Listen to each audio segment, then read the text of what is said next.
the first thing I want to show you is that the questions will carry on for this one. So we've got these ones over here, and then we've got this one over here.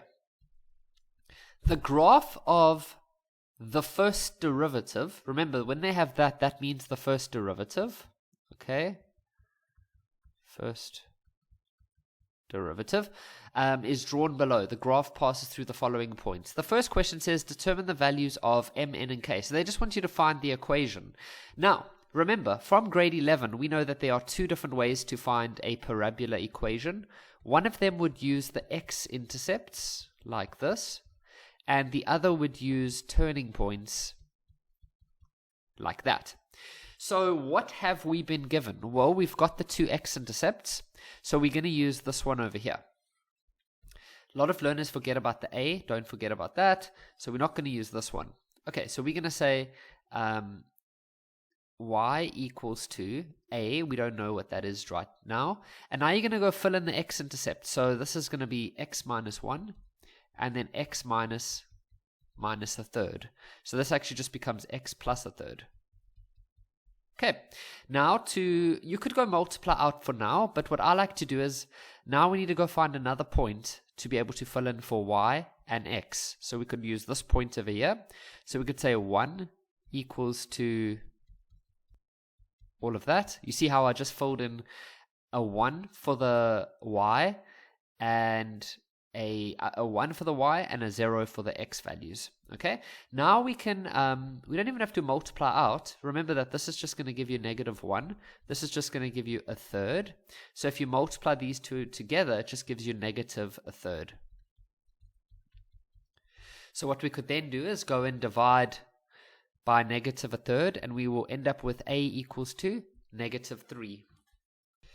So a is equal to -3. So what we then do is we go put that -3 back over here. So we now have y equals to -3, x minus 1, x plus a third. And now what we do is we just go multiply all of this together. So I like to do the two brackets first. So that's going to be y equals to -3, and then x squared plus a third x minus a third. Then simplify all of that. So that's y equals to -3, x squared. Okay, now a third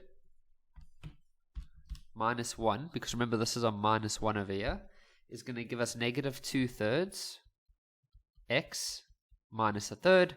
Then we're going to go multiply the -3 in, so that's going to give us -3x squared plus 2x plus 1. And now we can see what m, n, and k will be.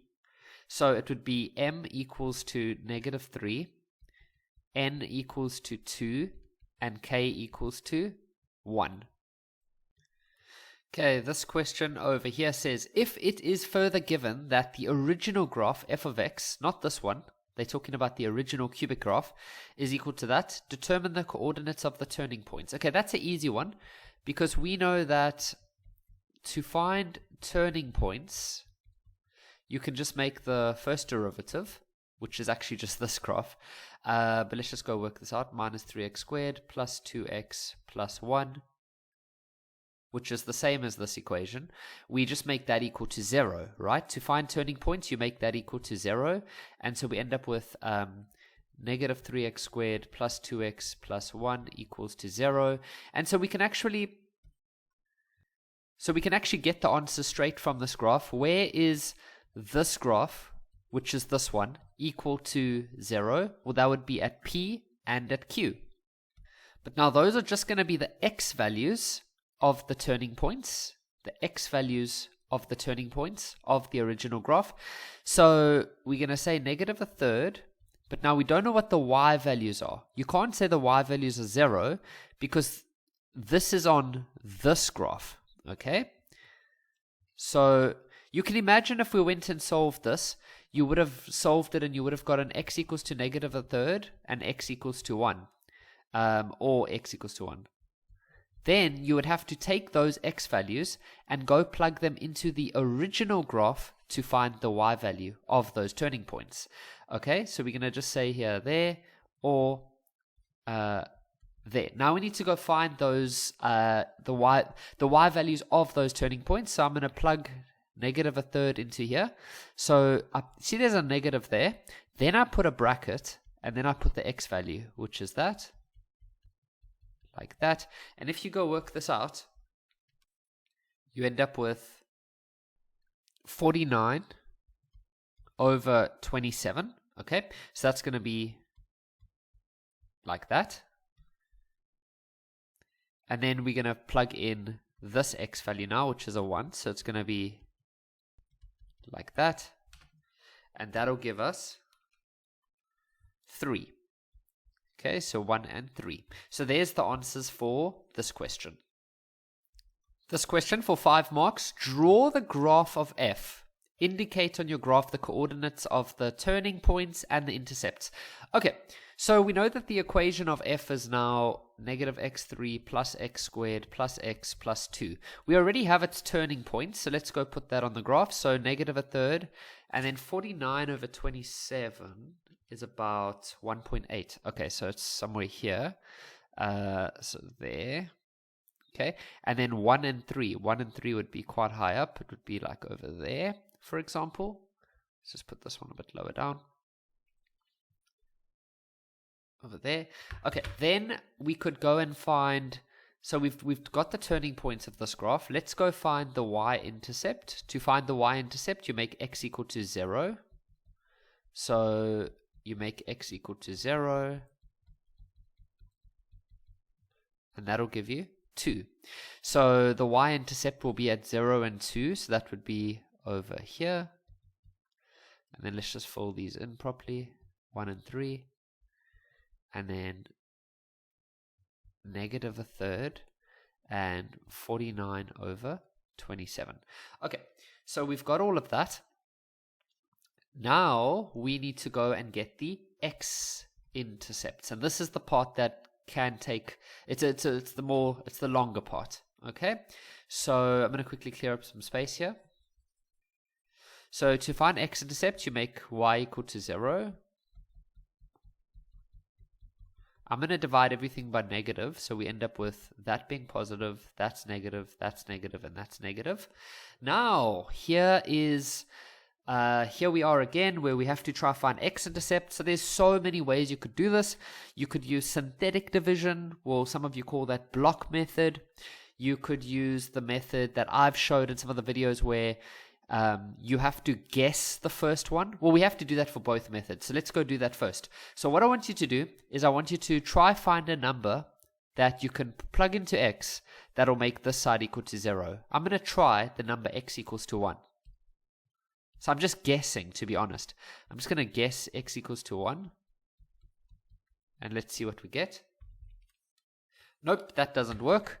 Then I'm going to go plug in x equals to negative 1. X equals to negative 1. Okay, so now I'm going to use a bracket. Okay, and that'll give us... Okay, that also doesn't work. Then I'm going to go try the x value of 2. So I'm going to plug in a 2 over there. And that works. Excellent. It gives us a 0. Okay, so x equals to 2 is our first solution. X equals 2. So x equals to 2. So if we had to use block method or synthetic division, what you would then do is you would say, okay, so x equals to 2, you would then do this. And then you would put these coefficients. So 1, minus 1, minus 1, minus 2. You would then carry this 1 down. You would then, this is only for learners who like block method. I will show a different method after this. So you would multiply those two together, which gives you a 2. You would then add these numbers together. That would give you a 1. You would then multiply those two together, which would give you a 2. You would add these together. That would give you a 1. You would then multiply these two together. That would give you a 2. You would add these together, and that would be 0. What you then do is this would be x3. This was x2. This was x. So for these answers, you're going to drop each of those by 1. So if this was x3, then this would be x2. If this was x2, this would be x. And there we have your answer. X squared plus x plus 1. So you're going to say x squared plus x plus 1. And now you need to go solve this one to get 2 more answers, because we've already got 1 answer, but because it's a cubic, we need to get 3 answers. So I don't know if this one actually has any solutions. Let me double check on my calculator quickly. No. So this one you could try factorizing, it wouldn't work. You could try using the quadratic formula and you're going to get an error. So you're just going to say no solution. So this graph only has one x-intercept, and that is at 2 and 0. So that's going to be somewhere over here. Oh, for those of you that don't like to use block method, but you prefer to use a different method, let me just show you. So you would still guess your first answer, and you would still end up with x equals to 2. What you would then do is you would put that x equals to 2 in a bracket. So because of that, because it's positive 2, in the bracket you would put it as negative 2. Then here you don't know what these coefficients are, so you just say a plus b plus c. Remember, I've showed this before. Now, the original equation is this one over here. So we know that if you multiply these two, it's going to give you x to the power of 3. And what must the x to the power of 3's add up to? Minus 1. So that means this would have to be a minus 1. What you then do is you look at these two. If you multiply those two, there will be no x's at all. So if you multiply these two, you won't get any x's. So that means it must be this one. So what must this value be so that when you multiply these two, you end up with that? Well, that would have to be a negative 1, like that. Okay, and then to find b, that's the more tricky one, you can decide if you want to look at the x squares or the x's. You can choose whichever one you like. I'm going to look at the x squares, so the number for the x squares must be a 1. So if you had to multiply these two brackets together, where would you get x squares? Well, you would get one over there, and then you'd also get it over there. So if you multiply those two, you would get bx squared, and if you had to multiply these two, you would end up with a 2. So what I'm going to do is I'm going to say bx squared plus 2x squared should give us 1x squared. I'm then going to ignore the x squares because that's not the important part right now. And then I can solve for b, and I'm going to get negative 1. So my b value is negative 1. So I'm going to put b as negative 1 over there. And so there we have it. Now I'm just going to divide this by negative, just to make life a little bit easier. So x squared plus x plus 1. And there we have the exact same thing that we had earlier. So if we had to go make this equal to 0, we're going to get no solution again. Okay. And so now we can draw the graph because we have the x-intercept. So the graph's going to go like this. Then it's going to reach the turning point. Then it's going to go, whoopsie, it's going to go through here. It's going to turn over there. It's going to go through, I keep missing that turn. I'm driving too fast. So there, turns, and then goes up again. You see, so it never ever cuts the x-axis more than once. Okay, now here's these last questions. So it says points E and W are two variable points on this equation that are on the same horizontal line. So what that means is that they could be like there and there. You see how they're on the same horizontal line? Or maybe it's there and there, as long as they're on the same horizontal line. It says that H is a tangent at E. Okay, so let's just quickly pretend that E and W are there. So then H is a tangent. Okay, so then graph H would be a tangent, so it would look something like that. So that would be H. And then G is a tangent at W. G is a tangent at W. So like that. H and G intersect at point D, okay? Point D, which has coordinates of A and B. And it says, first question, write down the value of A. I don't know how that's only going to be 1 mark. Oh, I think it's because, oh, you know what it is, guys? Because this is a parabola. Oh, and okay, I understand.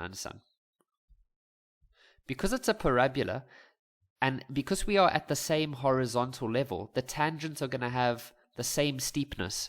So there and there, they would actually end up intersecting directly above the turning point. Okay, and we know that turning point. We did work it out earlier, I think. What did we say? Oh no, we haven't worked out that turning point yet. Okay, but that won't be difficult to do. So the turning point over here is, well, we have the equation of that parabola already. Yeah, I can't remember what the values were that we said. I'll quickly go get them. But we know that the equation of f is equal to, you could even take the midpoint of these two x-intercepts, that also works, but I think it was negative 3x squared plus 2x plus 1. Okay, so to find the turning point, we can just say negative b over 2a, and so that's going to be negative 2 over 2 times negative 3, and that's going to give you 2 over 6, which is a third. Okay, so this x value here is going to be a third, and that would also be the x value for a. So a is going to have a value of a third. Then it says determine the value or values of b. You know why they're saying, well, no, I'm not quite sure why they're saying values, but we'll see, which h and g will no longer be, determine the values of b for which h and g will no longer be tangents. Okay, now that's quite a tricky one, but let's. I'm not quite sure how we're going to do that one, but let's just have a look at something here. So you see what it looked like when there were tangents, right? And we said that they would intersect somewhere over there. So, but let's say, for example, they weren't tangents. Like, let's say it just went like that and that. You see, then they're intersecting at a slightly lower point, and if they are not tangents by being wider, see, then they might intersect at a higher point. So yeah, it's quite an interesting question. Let me just draw back the original of what we had. So no, let's go. I think we had something like there. Okay, I'll just change this now, and then horizontally across. What I'm starting to realize now is that so when it meets above the turning point, then it will be they can be tangents. So you could even have a scenario where what were the letters E and W are there, then you could do tangents and they would meet over there. And you could even put the two dots over there, and then you draw the tangents and they would meet above. But as soon as you make them meet below, then they can't be tangents. For example, if you have that and that, see, then they're not tangents. There and there, then they're not tangents, you see. But if they're meeting above, whoops, let's just do that a bit better. If you can get them to meet above, then they are tangents. Okay, so we said that this x value was a third, and then this is the b value. Now, what we should go and do is let's go work out the y value of this point over here. So to do that, you just plug the x value of that turning point into this equation. And so that's going to be negative 3, I don't know what I said there, negative 3 plus 2 times a third plus 1. And that'll give us 4 over 3. Okay, so that's 4 over 3. So if this b value is anything less than that 4 over 3, I'm just thinking about at 4 over 3. If it was at 4 over 3, yeah, then it also, no, then it would be a tangent, because, wait. Yeah, then it could be a tangent, because then the lines would be going like that. That is still a tangent. Okay, so if the b value, if this intersection point is anywhere underneath that point, so if b is anything less than 4 over 3, then those lines will no longer be tangents. For example, if they intersect over here, then they cannot be tangents, because then you're going to have something like that. And those aren't tangents. Remember, tangents cannot go through the graph. Tangents must go along the graph.